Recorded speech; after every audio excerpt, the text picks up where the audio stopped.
The Lifeguards of Southern California protect over 400 miles of coastline.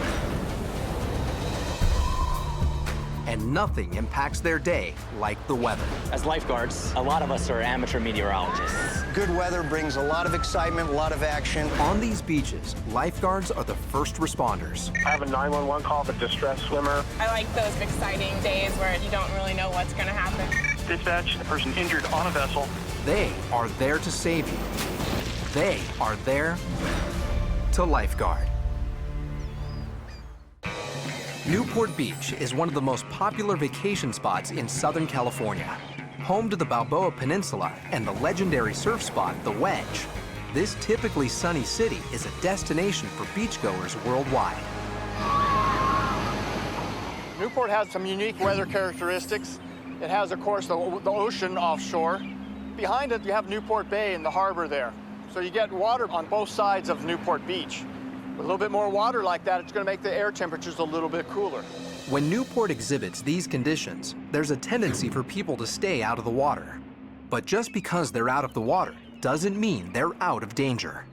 In the summer of 2011, 17-year-old Matt Mina flew out from Virginia to spend time with his cousins in beautiful Newport Beach.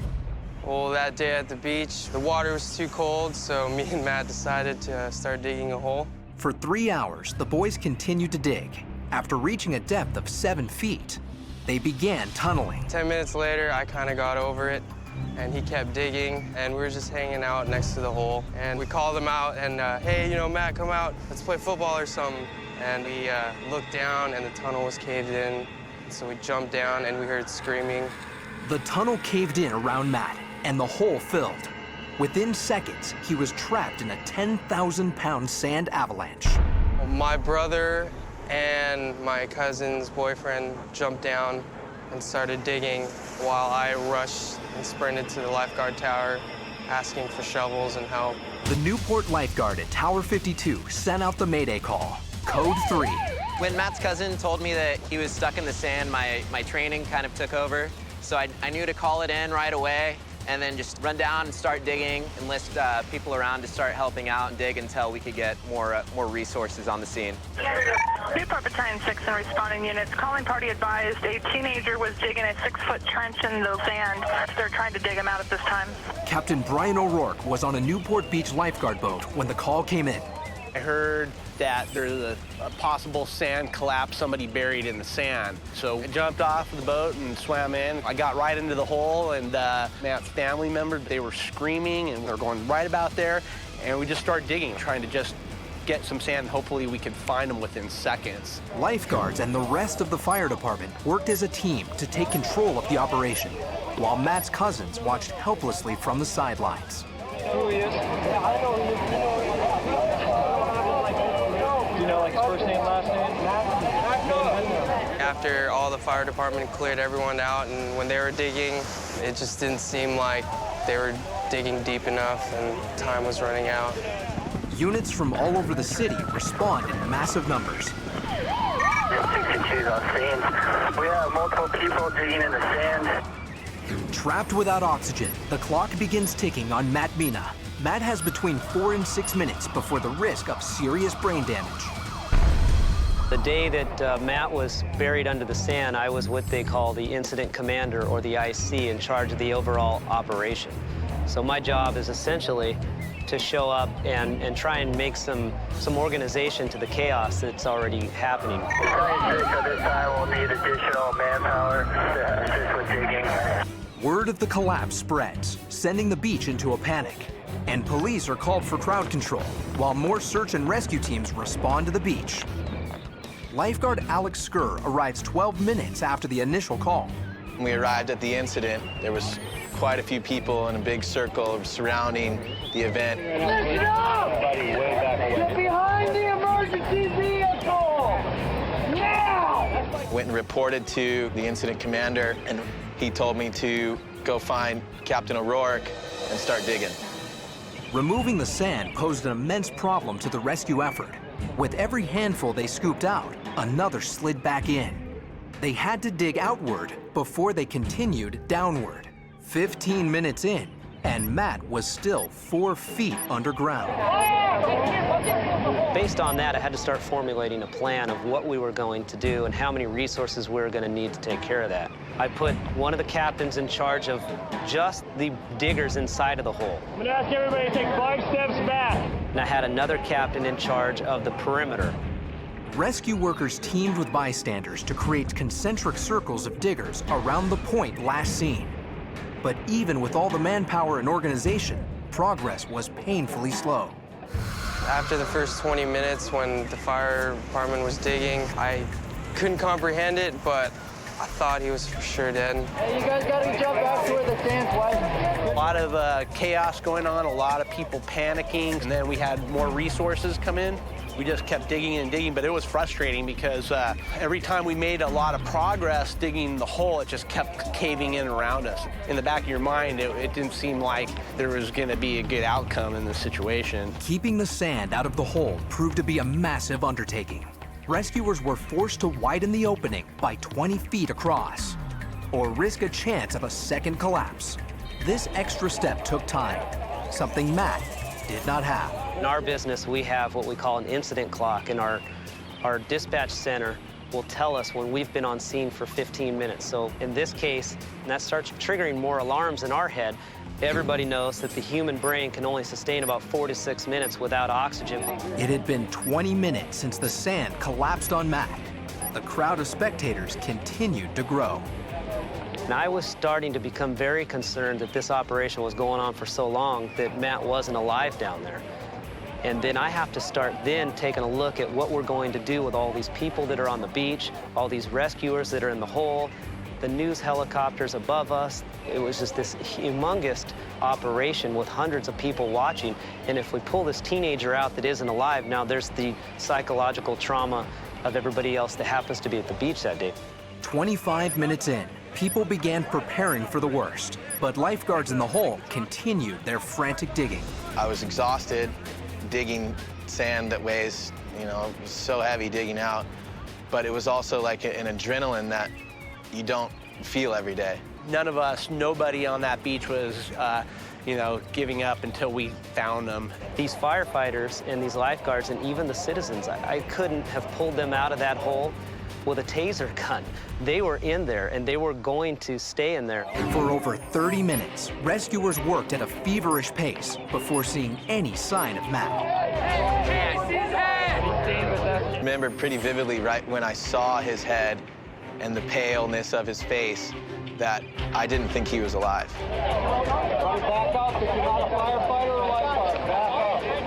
Didn't hear if he was breathing or not, or out of all the screaming and the crowd, my head just went deaf. Guys, start backing up. Let's go. Back up. The first time I saw his face, he was just unconscious.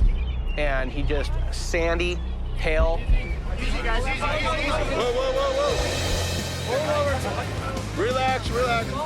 That's when I heard him, like, breathe. More like, he's breathing. And then all of a sudden I heard him groan, and I'm like, wow, he's gonna actually make it. And there was just cheers from hundreds of people on the beach. Matt Mina had been lying unconscious under 7 feet of sand for nearly 35 minutes before rescue workers unearthed him. Matt, for all intents and purposes, and I don't want to be overly blunt, but Matt should not have survived that. 7 feet down, all that weight, all that pressure, and lack of oxygen for over 30 minutes, that's unsustainable for human life. For me personally, in 17 years in the fire business, this is definitely one of the most miraculous rescues I've ever come across.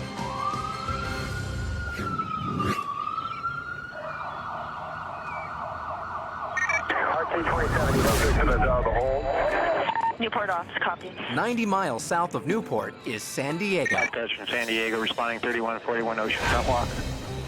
This city is home to 70 miles of diverse coastline. From beautiful sandy beaches to picturesque cliffs, San Diego has it all. Just south of Ocean Beach is Sunset Cliffs. Here, there are no traditional lifeguard towers, so veteran lifeguard Sergeant Rick Strobel must make routine patrols of this dangerous but popular surf spot. We're in an area called Sunset Cliffs. It's a very popular area. A lot of the younger kids like to come down here and jump off into the water. Between the jumping accidents and the surfing rescues, we get so much call activity that we've actually placed a call box right over here. That's a direct line to our dispatch tower. So when we do get the call, we're ready for them. It's a pretty big set coming through. Sergeant Strobel prepares to move on with his patrol. But then he notices a set of unusually large waves heading toward a small group of picture takers. As the wave sweeps the young girl off her feet, Strobel races to the rescue. Luckily, instead of being swept into the ocean, he finds her soaked, safe, and happy to be alive. Hey, you guys got to stay up here where it's dry, okay? Just taking some pictures of some friends screwing around and sitting up. Saw a wave coming, didn't think it was going to be so high, and it just shot right up, knocked me down. Yeah, so as the tide goes out, that might happen a little bit more. Don't people jump from here all the time?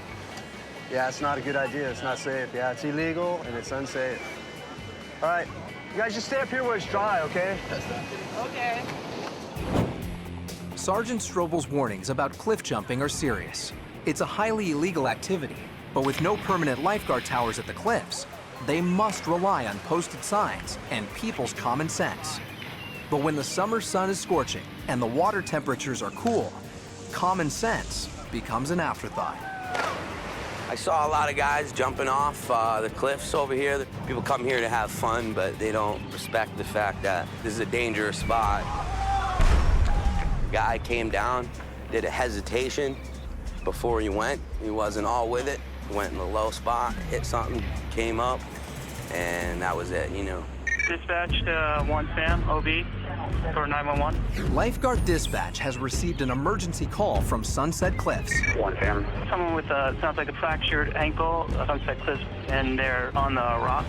Copy that. We're considered as a cliff response. Q Sam, code 3. Cliff rescues are complex, and lifeguards never know what they need until they get on scene.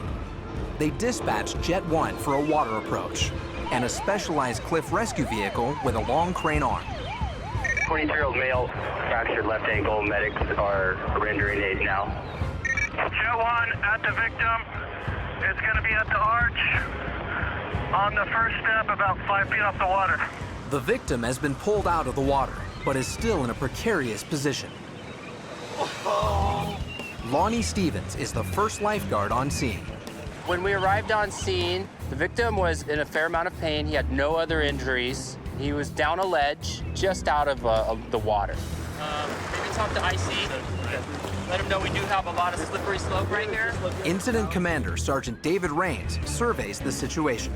I don't think we can get the stretcher up high enough to grab him and pull him on up. The angle of the cliffs and the slickness of the rocks make a standard extraction impossible. Adding to the concern, the tide is rising. Soon, the ledge they're on will be underwater. Set up the low angle rescue, so come up head first. Sergeant Rick Strobel arrives on scene to assist Raines in this complicated extraction. In the San Diego Lifeguard Service, when there's a cliff rescue, depending on where it is, there is a cliff response. What we want to do is get at least 7 people to a cliff rescue to help with all the different jobs that have to take place. We're going to send the stretcher out head first. So your personnel down there should be lifting it as we're just pulling it. So we'll need some help there.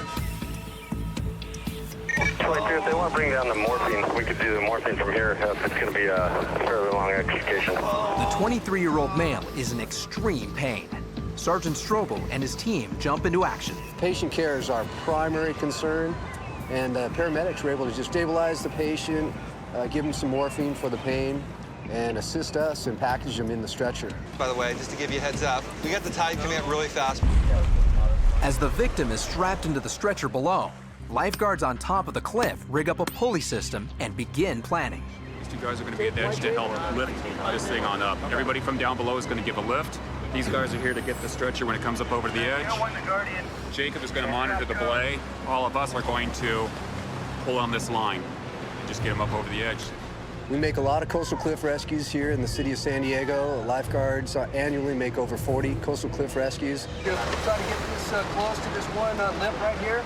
With slippery green moss covering the rocks, the lifeguards will have to shift the victim before attempting the extraction. Hey, next loop, just go up to this one lip. Next one, right? You're gonna haul about 2 feet. 2 feet. Right there. Hold up. 1, 2, 3. Lifeguards, firefighters, and paramedics haul the victim up the cliff face with extreme caution. Any aggressive movement could further damage his ankle. Got him. Nice work, nicely done. With the victim off the rocks, lifeguards rush him to the waiting ambulance. People come here to have fun, but they don't, respect the fact that, there's signs everywhere, Stay back, watch out, because it might just be you, There are signs that are clearly posted in the area, and those signs there are to help people prevent themselves from getting hurt, but people don't pay attention to the signs and they jump anyway. Sometimes it results in injury.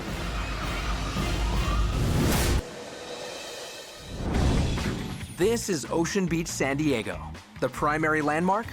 Ocean Beach Pier. When the weather is good, thousands of people come out to surf and swim in the warm water, keeping the lifeguards incredibly busy. But sometimes saving lives has nothing to do with jumping into the water. Okay, we had a homeless individual and his friend brought him down to the water to try and kind of basically take a bath. He went in with all his clothes on, and then some people were concerned. People normally don't swim with their clothes on, right? Right. So I'm a recon ranger. Okay. I'm sitting here watching. Okay, I just want to let you know our concern here. If he doesn't have any medical concerns right now, then we're okay with that. But we can't have him swimming right now. He seems like maybe he's had something to drink. I don't know. He probably has. That's why I'm sitting here watching it. Drinking and swimming is, definitely one of the things that is very dangerous here. I'm concerned for your safety if you get back in the water, okay? I had to get in the water. I had to. So can you tell me you're not going to get in the water today? Yes, sir. I will tell you. Okay, that's our concern here, okay? Lifeguard Sergeant Ed Harris arrives on the scene to help. Didn't smell very good. He said that he wants to get in the water later. He's not getting back in the water today. I don't know.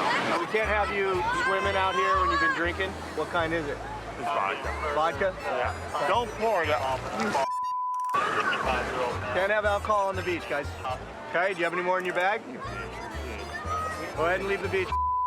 The one gentleman that was in the water, I don't think he left with any bad feelings towards us. He said, that he appreciated us. The other gentleman had his drink poured out by my supervisor, and I don't think he appreciated that at all. It's up us, yep.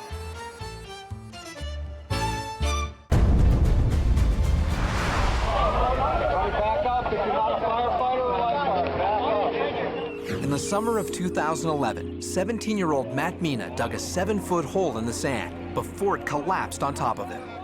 Frantically, rescuers dug for an exhausting 35 minutes before reaching it.